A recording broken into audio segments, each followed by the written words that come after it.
Bonjour Philippe Duport. Bonjour Claire, bonjour à toutes et à tous. C'est mon boulot ce matin avec cette phrase mort d'avoir trop travaillé, avec le cas d'un conducteur d'engin qui avait été obligé par ses employeurs à travailler jusqu'à 15 heures par jour. Ils viennent d'être condamnés pour homicide involontaire et l'affaire n'est pas terminée, Philippe. Oui, il avait travaillé plus de 70 heures par semaine avec des pointes à 15 heures par jour. Le jour de son décès, il était resté au volant de sa balayeuse industrielle pendant 14 heures consécutives.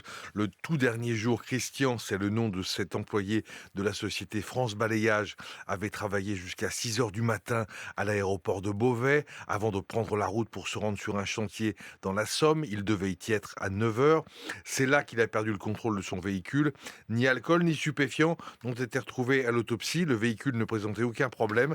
C'est donc le rythme de travail de Christian qui a été pointé du doigt. La veille, il avait appelé sa femme et lui avait dit à propos de ses employeurs: ils veulent ma mort. Des employeurs qui donc ont été condamnés. Oui, à la fois la société France Balayage et ses dirigeants, Pierre Léraillé et son fils Nicolas, ont été condamnés par le tribunal correctionnel de Beauvais. Le père a 8 mois de prison avec sursis et son fils a 24 mois de prison avec sursis pour homicide involontaire par la violation délibérée d'une obligation de sécurité ou de prudence dans le cadre du travail. Ils ont aussi l'interdiction de gérer une entreprise pendant 3 ans. La société va devoir s'acquitter d'une amende de 10 000 euros. Ce qui peut paraître peu pour le décès d'un employé.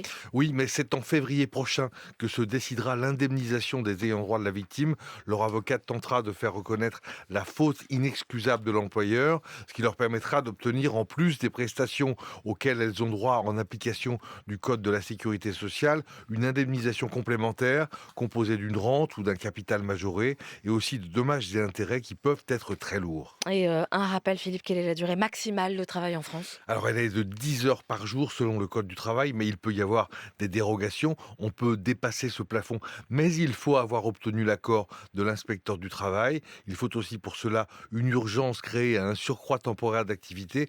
Une convention collective ou un accord d'entreprise peuvent le prévoir, mais dans tous les cas, on ne pourra pas dépasser le plafond des 12 heures par jour, soit 60 heures par semaine. Merci beaucoup, Philippe Duport, tous les matins dans le 5-7 de France Info.